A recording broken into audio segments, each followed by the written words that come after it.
আসসালামু আলাইকুম ওয়া রাহমাতুল্লাহি ওয়া বারাকাতুহু। আলহামদুলিল্লাহ ওয়াসসালাতু ওয়াসসালামু আলা সাইয়্যিদিল আম্বিয়া ওয়া আলা আলিহি ওয়া আসহাবিহি ওয়া মান ওয়ালাহ। সবাইকে শুভেচ্ছা জানিয়ে নুরুল কোরআনের বিশেষ পর্ব শুরু করছি। আজকের পর্বের আলোচনার বিষয় হলো কোরআনুল কারীমের নামসমূহ।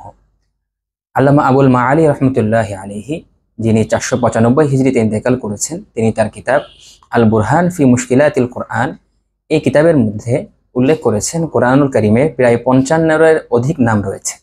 এছাড়া অন্যান্য আলেম ও মুফাসসিরগণ কোরআনুল কারীমের 90টি নামের কথা উল্লেখ করেছেন। এতগুলো নামের মধ্যে প্রসিদ্ধ নাম হলো 6টি। আল্লাহ তাআলা কখনো কখনো তার কোরআনুল কারীমকে জিকির বলে সম্বোধন করেছেন। আল্লাহ তাআলা সূরা হিজরের 9 নম্বর আয়াতের মধ্যে বলছেন, ইন্না নাহনু নাযালনা যিকরা ওয়া ইন্না লাহু লাহাফিজুন। আমি জিকিরকে নাজিল করেছি, ওয়া ইন্না লাহু লাহাফিজুন, এবং আমি একে সংরক্ষণ করব। জিকির অর্থ হলো উপদেশ। আল্লাহ তাআলা কোরআনকে উপদেশের সাথে তুলনা করেছেন। এছাড়া আল্লাহ তাআলা কোরআনকে আল কিতাব বলে সম্বোধন করেছেন।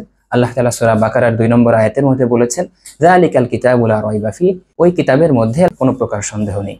এছাড়াও কোনো কোনো জায়গার মধ্যে আল্লাহ তাআলা তার কোরআনকে তানজিল শব্দ, তানজিল নামে ব্যক্ত করেছেন।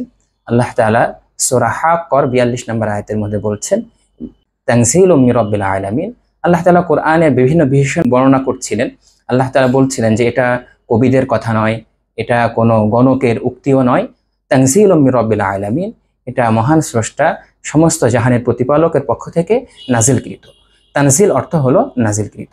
এছাড়াও আল্লাহ তাআলা একাধিক জায়গার মধ্যে কোরআনকে নূর তথা আলোর সাথে তুলনা করেছেন।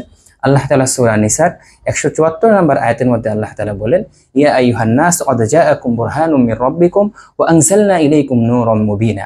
আল্লাহ তাআলা বলেন, হে লোক সকল, ক্বাদ জাআকুম বুরহানুম মির রাব্বিকুম, তোমাদের কাছে আল্লাহ তাআলার পক্ষ থেকে স্পষ্ট দলিল এসেছে, ও আনজালনা ইলাইকুম নূরাম মুবিনা, এবং আমি তোমাদের কাছে প্রেরণ করেছি, অবতীর্ণ করেছি, নাজিল করেছি নূরাম মুবিনা, স্পষ্ট নূর তথা আলো। আল্লাহ তাআলা এছাড়াও তার এই কিতাবকে কোরআন বলে সম্বোধন করেছেন, যেটা বহুল প্রচলিত, বহুল ব্যবহৃত।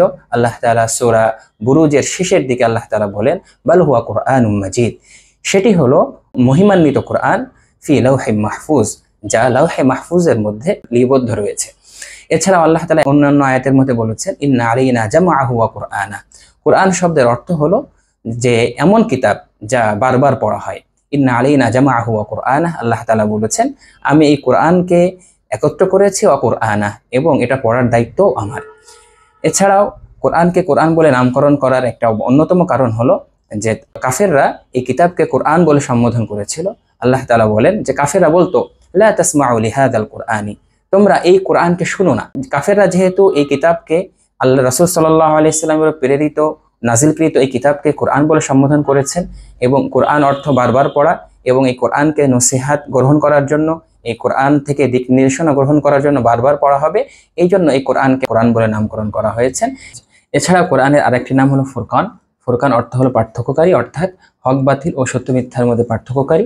আল্লাহ তাআলা সূরা আলী ইমরানের 4 নম্বর আয়াতের মধ্যে বলেছেন, ওয়া আনজালাল ফুরকান, অর্থাৎ আল্লাহ তাআলা পূর্ববর্তী জাতিদের জন্য তাওরাত এবং ইনজিলকে হেদায়েত স্বরূপ নাজিল করেছেন, এবং নবী করিম সাল্লাল্লাহু আলাইহি ওয়াসাল্লামের উপরে আনজালাল ফুরকান তথা সত্য মিথ্যার মধ্যে পার্থক্যকারী কিতাব আল কোরআনকে আল্লাহ তাআলা নাজিল করেছেন। সুতরাং কোরআনের প্রসিদ্ধ নামসমূহ 6টি। 1 নম্বর হলো আয-যিকির তথা নসিহাত, 2 নম্বর আল কোরআন তথা পঠিত বই, 3 নম্বর আত-তানজিল তথা নাজিলকৃত কিতাব, 4 নম্বর আল কিতাব অর্থাৎ বই, 5 নম্বর আল ফুরকান তথা সত্য মিথ্যার মধ্যে পার্থক্যকারী, 6 নম্বর হলো আন-নূর তথা আলো। এগুলো ছিল আজকের পর্বের আলোচনা।